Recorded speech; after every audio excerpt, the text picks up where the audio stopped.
Are you ready to take your ministry in a new direction? Are you ready to explore new innovative ways to carry the gospel of Jesus Christ to the world? Have you ever thought about having a television ministry? Were you reluctant because of pricing? Did it seem too costly for your ministry? If I told you that television is affordable, and that there is a solution within your budget, would you be interested? There is an affordable solution for your ministry. It's Clarity IBN. Clarity is an affordable option for you to be on television. You can reach the world for Jesus without breaking your budget. Go now. Go to clarityibn.org. Fill out the contact form, and a representative from Clarity IBN will email you on how you can be on television affordably. Don't wait, don't procrastinate. Do it now. Go to clarityibn.org and get started.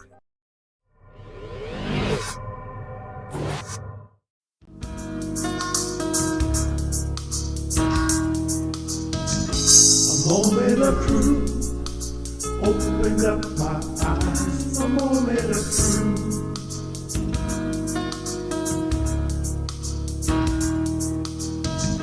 A moment of truth, like the sunrise. A moment of truth.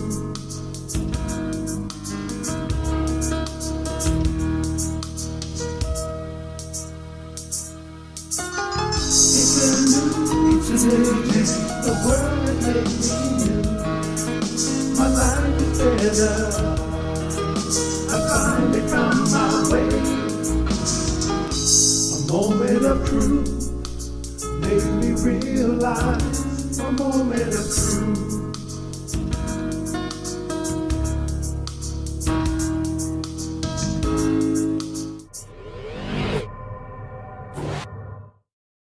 Good morning, good morning, good morning. Welcome to the Moment of Truth. Hold on.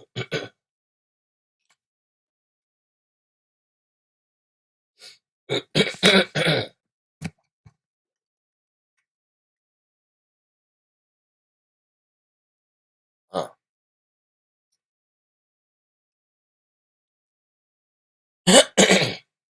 Excuse me.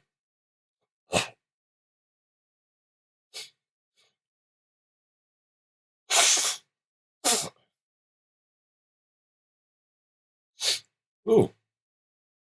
This is Live at 5 with your host, Dr. Harold G. Dakins Jr.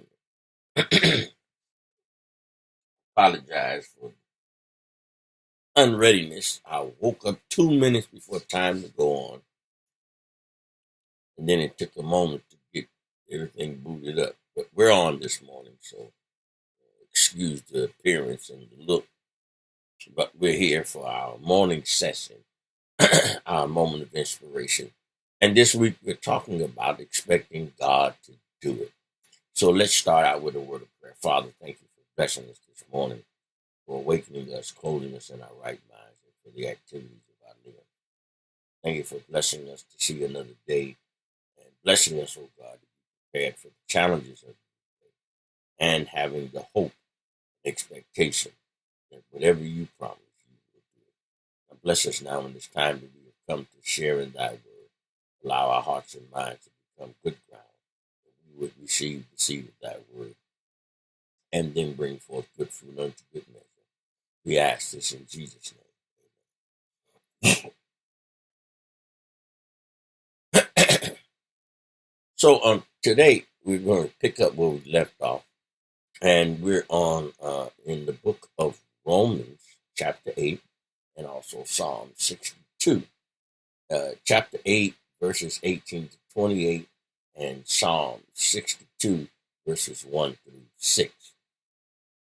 Let's look at our scriptures. Okay.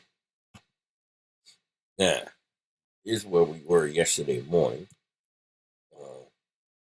and speaking about the creation eagerly longing for the revealing. Now, this is where we left off yesterday at 19. For the creation waits with eager longing for the revealing of the sons of God. And we also, let me pull up the King James, because that's the English Standard Version that I'm reading right now. Let me go to King James. And King James says, "For the earnest expectation of the creature waited for the manifestation of the sons of God." Now, the creation waits with eager longing. In other words, creation depends and trusts on God. It waits. Uh, the birds, the fish, the fowl of the air, fish of the sea, the creatures and beasts of the land, they all eagerly wait for the revelation.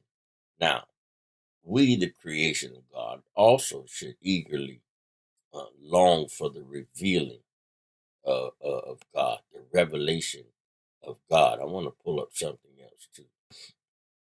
See, because we should expect God to do what He promised, and we should learn how to live in complete expectation of what God can do. Yeah. Be in expectation of what He can do. When the three young men of the Hebrews were challenged by the king, they responded, "Even if He doesn't, we know He can." And because we know He can, we're not concerned, nor are we fretful of what you're promising to do to us for holding our stand. See, excuse me, we are not in any way intimidated because we expect God to do. And even if He doesn't, we know He can. So what is it? It is operating on the premise of what God can do. And anything that He has promised, He says, if He promised it, will it not come to pass? Will He not do it? See, if I said it, will I not do it? If I promise it, will it not come to pass? God doesn't make empty promises, nor does He have unfulfilled promises. Uh, uh, he says it, and that actually settles it. We have a saying, God said it, I believe it, that settles it. Well, it's actually God said it, it's settled. The belief for us is our invitation to accept Him saying it and to accept and have the hope or expectation of it happening. That's our belief. Okay. But it's in motion the moment He says it. Everything He created says He created it by speaking it, with the exception of man. He formed the man out of the dust of the ground. He formed the man. You notice, and the other rest of He said, the Bible says He spoke it and it come to pass. But man, He formed. Now, it is then an absolute, and it is to be expected simply because He says it. Let's look at our next verse. Okay. For the creation was subjected to futility, not willingly, because of Him who subjected it in hope, that the creation itself will be set free from its bondage to corruption and obtain the freedom of the glory of the children of God. So we were what? Subjected to futility, not willingly, but because of Him who subjected it in hope. See, our limitations and futility is part of our creation because it gives us then hope. That, okay, in the fact that I can't do certain things or am limited, and having the knowledge that God can go far beyond my limitations because He's unlimited, then I am now subjected to this futility because I've been subjected to Him. It's part of the mechanism that gives me hope that the creation itself, that I am set free from the bondage of corruption and I can obtain the freedom of the glory of a child of God because I can expect that my God can and will do. I can expect that He will do whatever He promised. And I'm no longer subject to my futility, nor am I frustrated by my limitations, nor am I hindered or limited to my own abilities. And I've got to understand something too. Another preacher put it this way: if God tells you to do something or calls you to something, you should not answer or respond based on what you believe your abilities are, because He doesn't call us based upon our ability. He calls us based upon what He is willing to support us with and what He is willing to compensate for our limitations. In other words, He's already qualified and justified you to do what He's called you to do.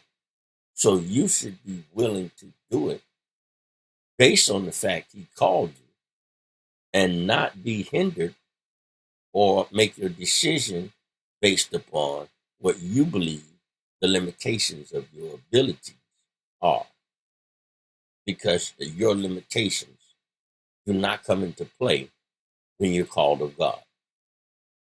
Your limitations do not hinder you from performing or from doing what God has called you to do, uh, because it is based upon the fact that God will equip you, and God, whom He calleth, He justified, whom He justified, He glorified. He is going to equip you with everything you need, and you are going to be able to perform at the level of expectation to fulfill the task, because God called you not because of your abilities. He called you in spite of your lack of ability, and He calls you uh, to perform beyond your limitations.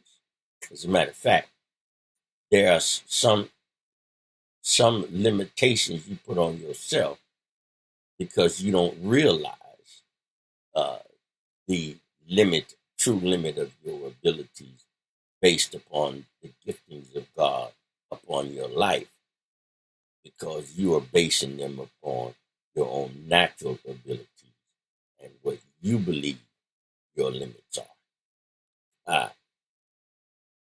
For we know that the whole creation has been groaning together in the pains of childbirth until now. Now, I want to just deal with that a minute. We might even hang on to this all the way through tomorrow. The whole creation has been groaning together in the pains of childbirth until now. What does this mean? This means that you are pregnant. Mhm. You are pregnant with God tasks. You are pregnant with tasks that God has laid upon you. You are pregnant with goals and aspirations. You are pregnant with manifestations of the power and presence of God. You are pregnant. You're groaning together in the pains of childbirth. Now, listen to how that's described. When a mother is in labor, call it being in labor. When she is in labor, it is painful. It is excruciating pain. I've heard it described, as a pain that the worst pain that they experience in their lifetime. It's a threshold that uh, it seems so unbearable. But what is the product? Think about that. It is painful. It is sometimes lengthy. There have been some situations where they're in childbirth for a few days, um, and there are situations where overnight. Some come within a few moments, but that threshold of pain is experienced, and say the whole creation has been groaning together in the pains of childbirth until now. Painful process. Think about that now. As you're pregnant, there are physiological changes. There are physical changes. There's psychological and emotional changes going on in the body of that woman who is pregnant, and it is described for us as being pregnant. So during our pregnancy, with those things that God has uh, laid upon us to do and to perform, we are pregnant. There are changes going on. What are those changes for? Well, number one, there has to be some what's the word I'm looking for? Uh, there's some changes in the physiological makeup. There are changes in uh, uh, the attitude and the oh Lord, I can't think of the term now. I'm motivated. Changes. There is a uh, attached to that which is birthing.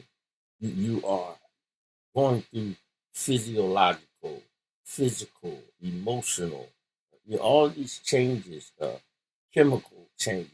You're processing signals going up and down. And it may not be seeing me now. Oh boy, it's to see past all of these changes. Now, the pregnant woman, she has all of these uh, changes taking place in her body, mind, emotional state, but all of these of pregnancy, excitement for the most part, and it actually too depends on uh, the circumstances, so us to know that they're about to bring a life into the world. Listen, we have to be excited that way when God impregnates us with a purpose, impregnates us with the vision, impregnates us with a hope or expectation of a task. So we become impregnated. This thing is now birthing and growing in us. But together, we are all groaning in the pains of childbirth to bring this thing forth. When it is time for it to come forth, there is some process of pain, but the expectation. There's a process of pain, but there's an expectation of what we're birthing. And it is the birthing and seeing the manifestation of that which we birth that has us excited. Oh, yeah. We experience the painful process. But even in that painful process, the focus during that time is it's time now to bring forth this child. Even in the pains of childbirth, and as excruciating the pain, this mother is thinking of, I'm about to have.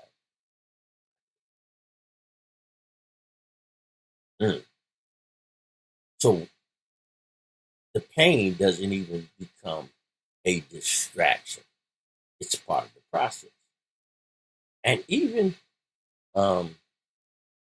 if it's not the first birthing,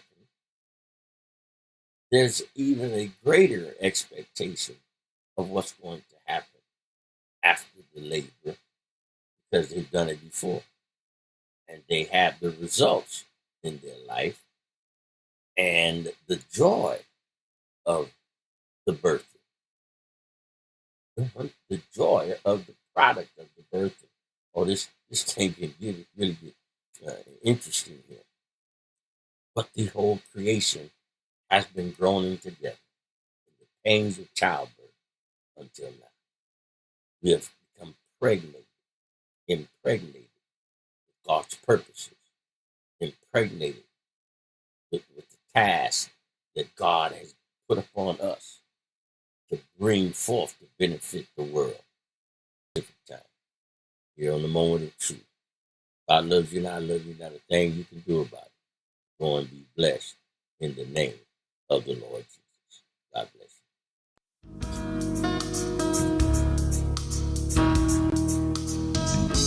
A moment of truth opened up my eyes. A moment of truth.